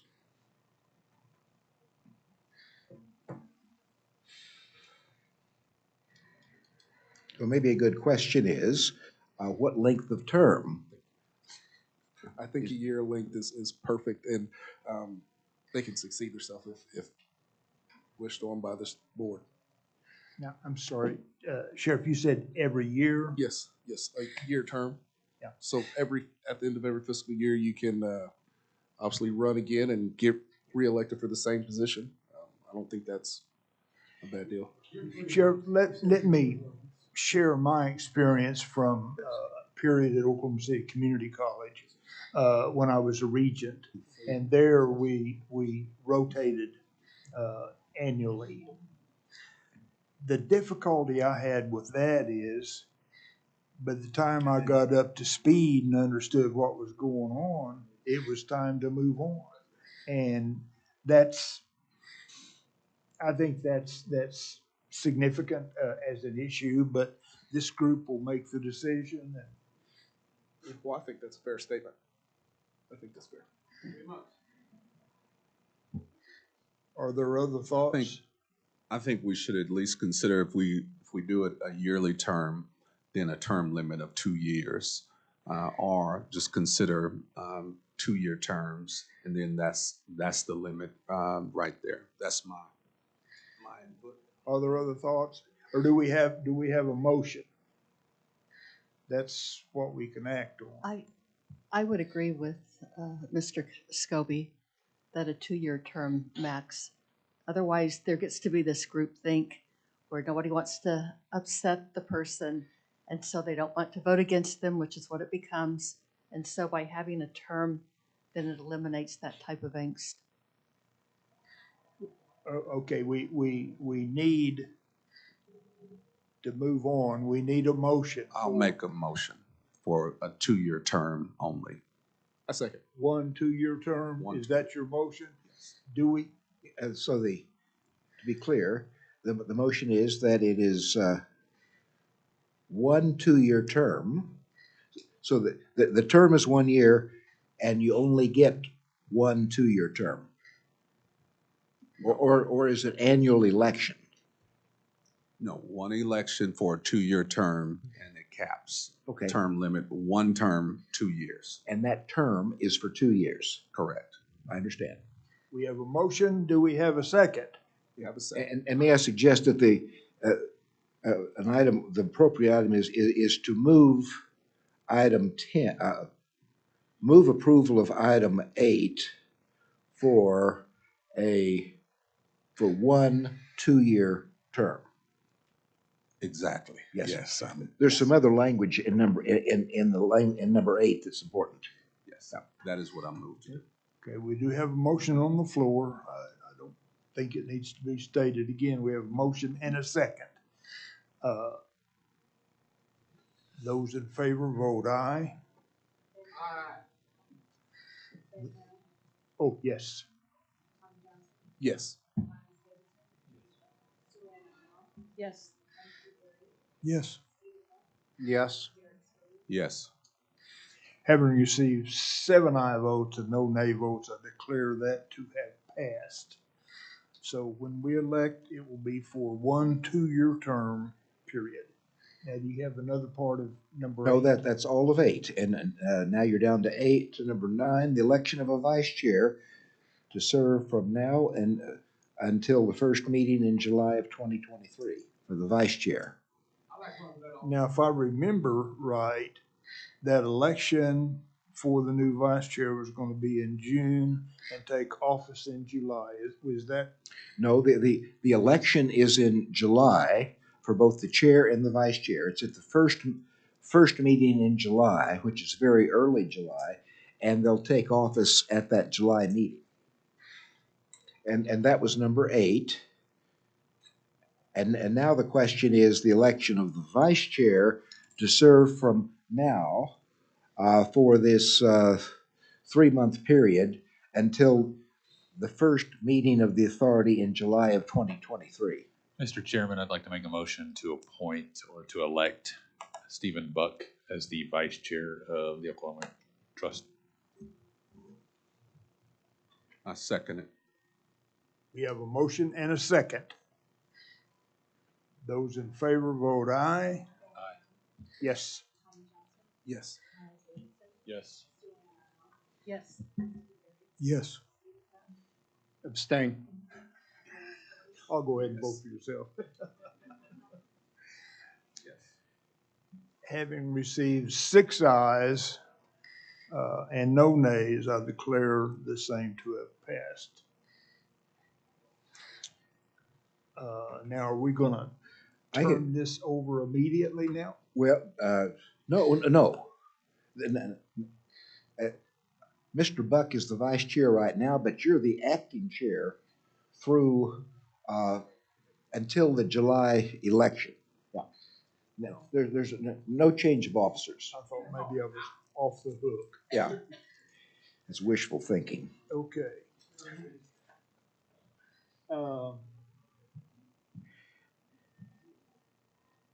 I can take number 10 if you like. We're to item 10, which is the request for the DA to provide legal services to the trust.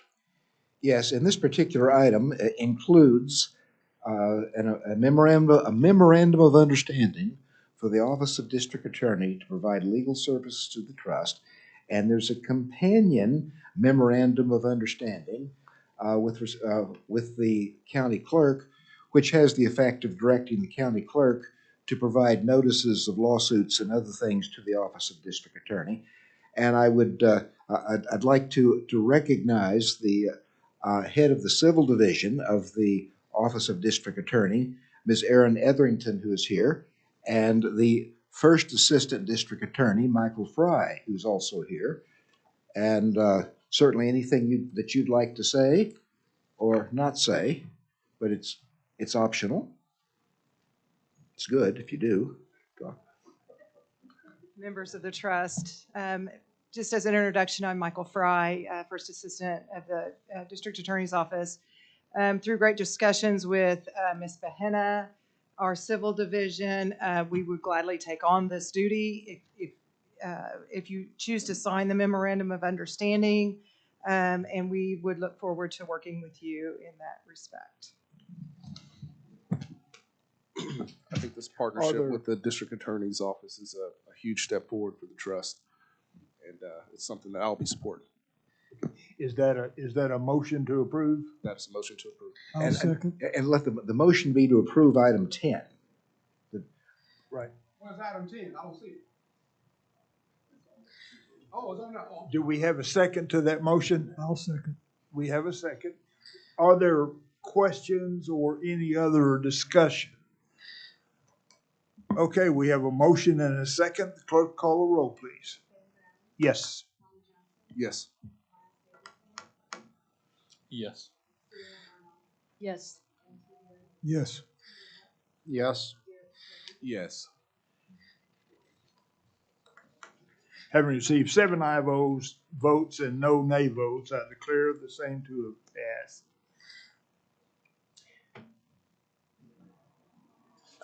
Item 11, the cost of incarceration. Yes, this cost of incarceration matter, a bit of background. Oklahoma law requires that the district court determine the daily cost of incarceration each year to be charged to persons convicted of crimes that may be assessed by a sentencing judge. And in order to do that, the district court must create an evidentiary record which requires the testimony of an expert. And for many years, a firm that's expert in this has been used, and that is the MGT company. That's the same company that was used when the sheriff operated the jail. And in any event, there are two options in terms of cost here. One is to take last year's determination of the daily rate, which was about $56 a day, and use various applicable inflationary factors to get the new rate. And then the other approach is to go and determine the actual cost. I might tell you that last year we merely used an inflationary rate from the year before when this hearing occurred. So it could well be that our data is getting a bit out of date. But the choice is a choice between option one or option two, and then to authorize the interim CEO or the acting chair to execute an amendment to our existing agreement with MGA. Are there questions? So there are two options. Yes, and yes, there are. And they're set forth in the agenda. In terms of net effect on our budget, does one have a greater effect than the other? Is one a higher rate than the other? No, and the reason is that these costs are seldom collected. In fact, I was advised in the past that it was less than $20,000 a year was received. It was assessed against detainees was actually corrected. Now, maybe there's some new data, but in the past, it was very little money. So the big thing that this would be used for is a negotiation with any municipality that we're currently negotiating with. I think it could be. Because this determines our cost. Yeah. This is what our real world cost is. This is what we should be recuperating or asking for from anybody. This is expert data of what our actual costs are, and it's quite a report that's prepared. And then further, it's approved by the district court. So it would be beneficial with respect to negotiations. So the district court actually has the ability to adjust the MGT audit as well. They've done that in the past. They've actually made it lower. Don't ask me why previous judge had done that, but they have done that. But MGT is the audit that we use not only for, that we've always used for when sheriff ran the jail, but we've also used it for juvenile. And the same is true with our state contract with the county. We use MGT to set our rate, and that's what we ask for. The district court has not reduced it while I've done it, and Ms. Etherington handled it before me, and she may know whether the district court changed it or not. It was a different one time. The district court changed it. Yeah. Now there's a different district judge handling it now. Oh, well. As you know well. Yeah. And somebody may have upset that judge at the time. Are there other questions? Other questions? I have a comment. Okay. Given the fact that this could well be used with respect to negotiations with municipalities and others, I would get current costs. Yes, 100%. And that's the $8,100 second option, correct? Yes, and that would be option number 2. I'll make a motion to approve option number 2. Okay, we have a motion. Do we have a second? Before we vote, I'd also like to make the point that our costs have gone up while our population's gone down, so the cost per person should be significantly higher. And I would approve this if this were used for negotiations with DOC, with other municipalities. But since we really don't collect from the people who are using the facility, I don't know where to go there, because I obviously do not like charging people for this, but I do agree that we should charge DOC and the municipalities more. Okay. We have a motion and a second. Clerk will call the roll. Yes. Yes. Yes. Yes. Yes. Okay, item number 12, is Mr. Tardibono still here? Yes, sir.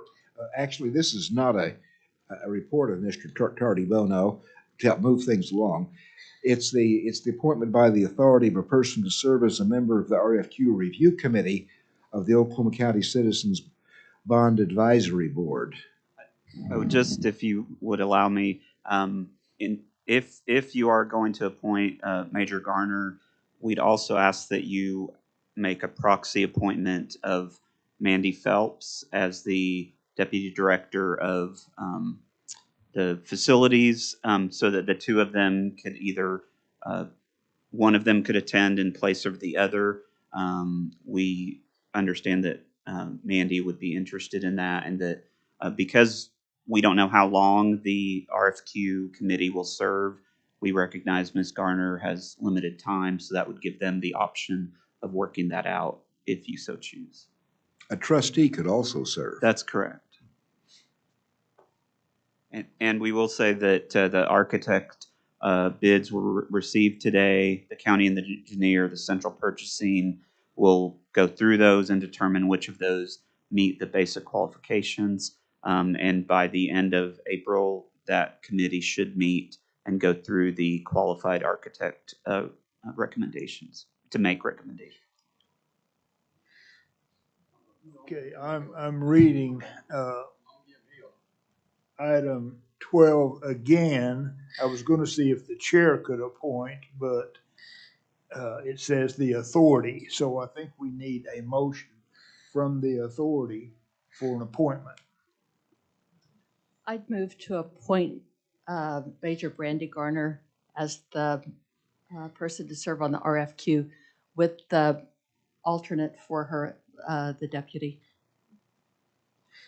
The deputy, or was that Mandy that they? Yes, yes. Okay. With Mandy as the We do alternate have when a she can't motion. join. Do we have a second? Do we have a second? Second. We do have a second. Okay, clerk will call the roll.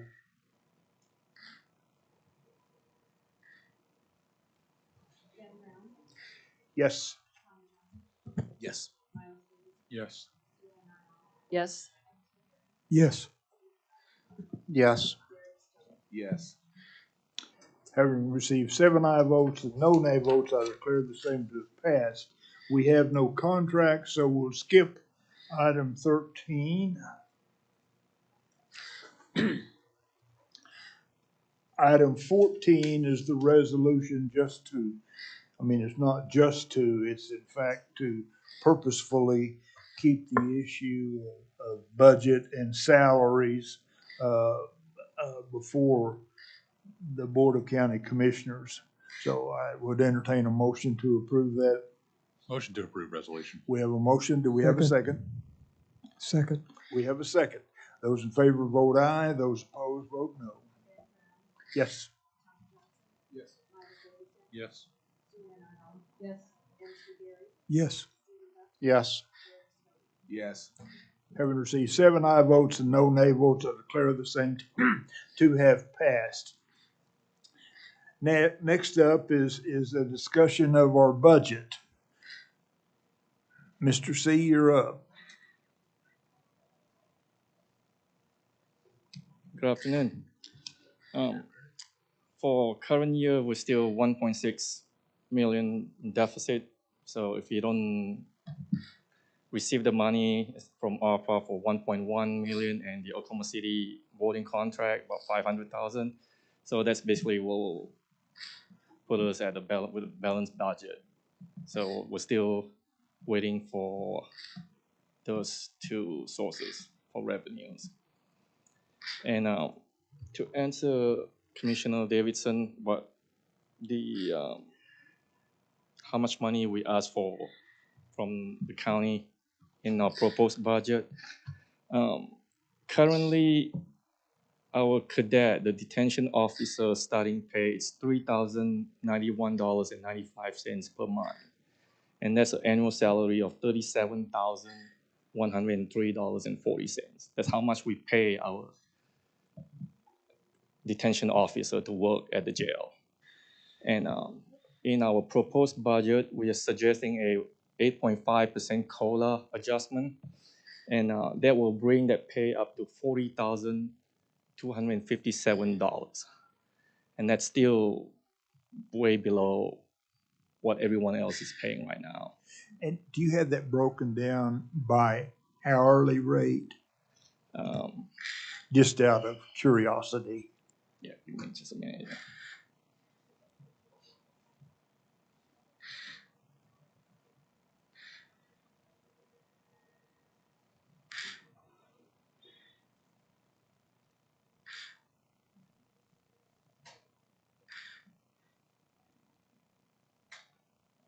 You want the current pay or the one with the Either one. either one?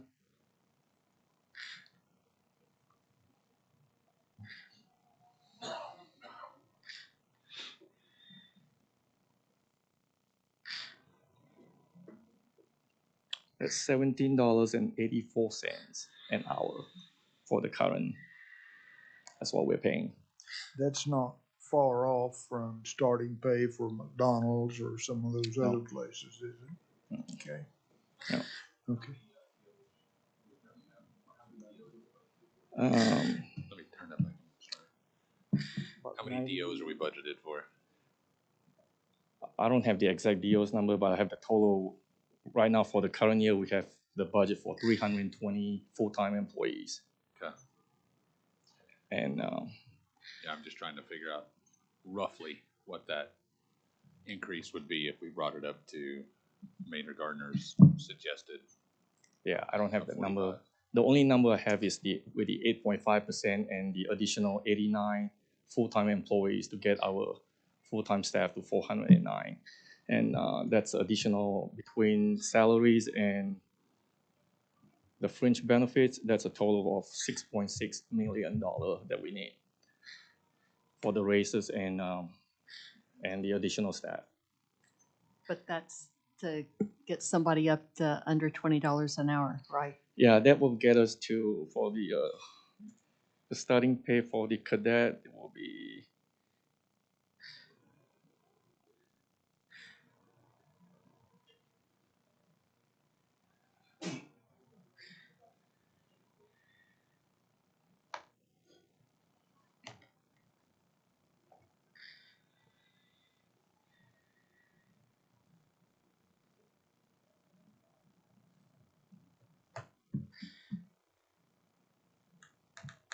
Barely over their $40.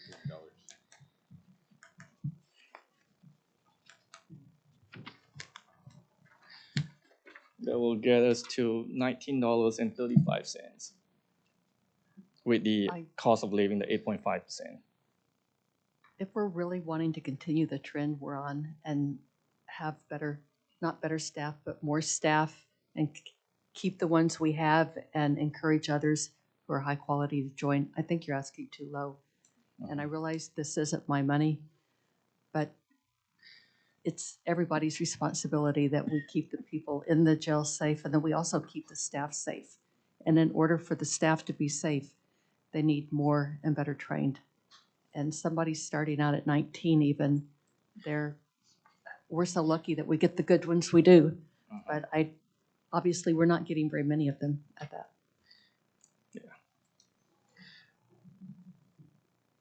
Are there other questions or comments from trustees? Do we have a motion to approve the budget? Do we have a motion? I'm recommending you raise it for the salaries. I think realistically, we can approve this budget or even recommend that we raise it for the salaries. I think it's all wishful thinking when we understand the landscape of the county and how we stand financially as it is today. With our only revenue stream being ad valorem dollars and us bringing in last year $124 million, we still have 8 other offices and subsequent offices under them that we have to fund, and they're all underfunded. And I just think it's very hard right now when we have to support their agency, we have to support other agencies that have to grow just due to sheer size and population of our community. I want to do all I can for the jail trust. I want to pay not only these employees everything that they deserve, I want to pay my employees everything they deserve. But I just think being realistic, I don't know how we get there as a county. Sheriff, isn't it? Oh, I don't need it all, huh? Okay. Isn't it true that the last kind of blanket increase that was given to county employees was not given to jail employees? Is that correct? That's correct. It's correct. Okay. So there is, yeah. Okay. Well, we can act on motions. Do we have a motion for whatever? Do we have a motion? I move approval. We have a motion to approve. Do we have a second? Do we have a second? We do have a second. Clerk will call the roll. Yes. Yes. Yes. Yes, with the stipulation, which probably won't happen, that we increase the salaries.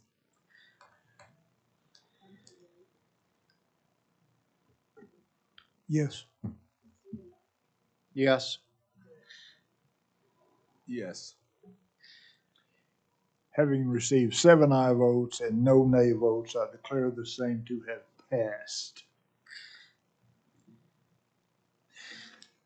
The next regularly scheduled meeting is May the 1st of this year, May Day, at 1 o'clock in this same room.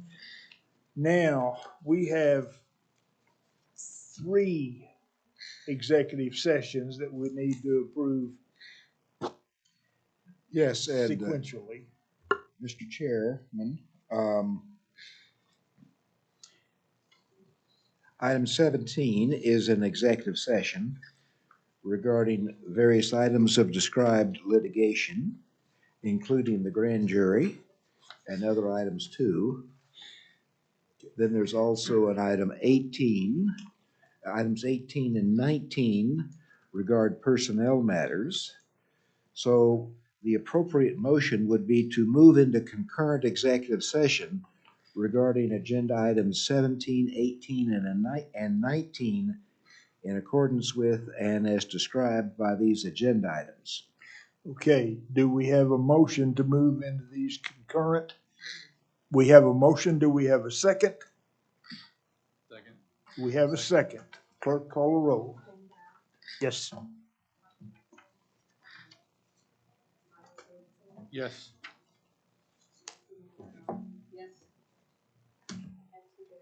Yes. Yes. Yes.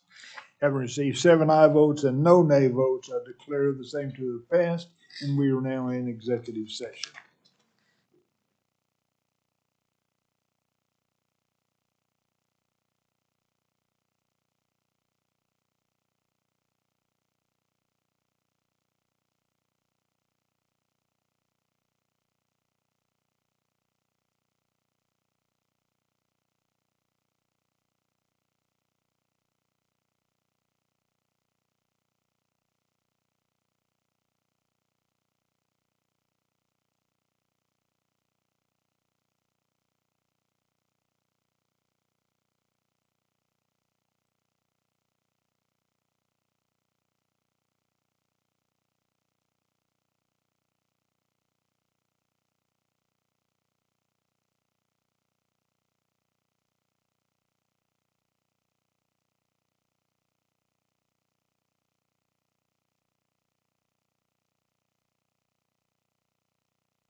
These girls.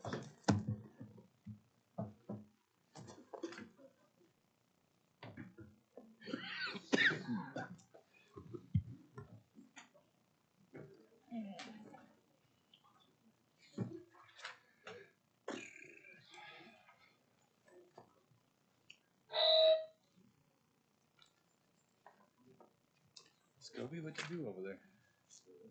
Uh-huh.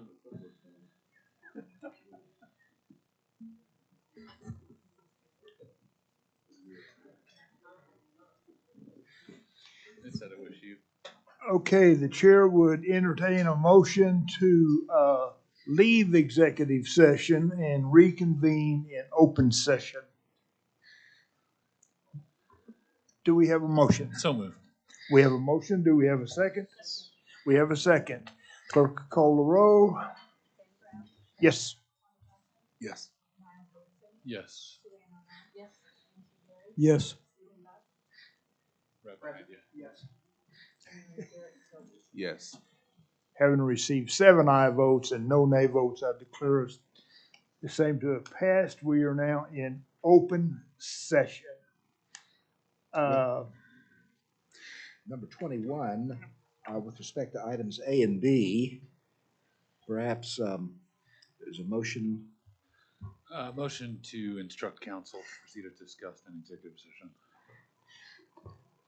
Okay, we have a motion. Do we have a second? No, we just did. We just did. Oh, okay. Okay. Yes. Yes. Yes. Yes. Yes. Yes.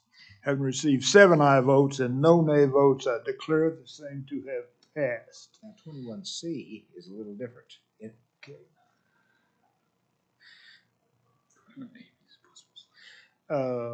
Yes, item 21C,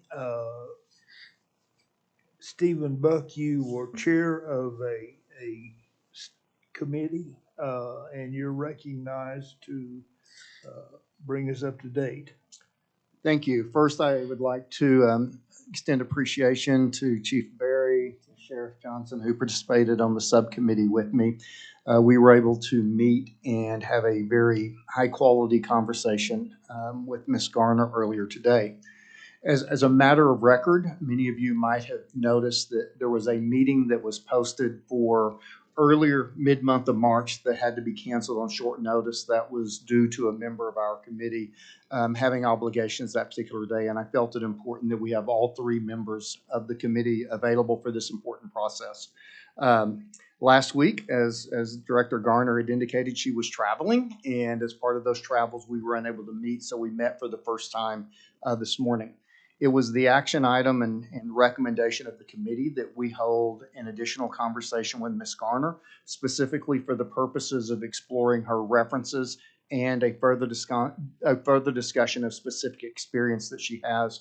At this point, the committee is recommending that to the trust, and we plan to continue to have that conversation solely with Ms. Garner. Motion to receive recommendation. Before, may I ask this question? I just want to be clear. Are there any more candidates? Ms. Garner is the only candidate that has come before the committee and at this point that has been invited to do such. And she will be the only candidate between now and the next meeting? I would anticipate that provided her reference checks meet the necessary criteria, that is the only name we have in the pipeline. We have a motion and a second. Do we have a second? Yes, we have a second. Clerk will call the roll. Yes. Yes. Yes. Yes. Yes. Having received 7 aye votes and no nay votes, I declare the same to have passed. Now, no action on item 22, and this was a resolution passed in December of last year that authorizes the chair to approve a request for proposals for an executive search firm. And it would be advantageous to rescind that motion and get this off of the pending list of things to do. Motion to strike item 22. We have a motion and a second. Actually, to rescind the motion. Motion to rescind. We have a motion and a second to rescind that. The clerk will open the roll. Yes. Yes. Yes. Yes. Yes. Yes. Having received 7 aye votes and no nay votes, I declare the same to have passed, and the chair would entertain a motion to adjourn. So moved. And seconded. Okay, we have a motion and a second. Clerk will call the roll. Chief Barry and Trustee Stephen Buck.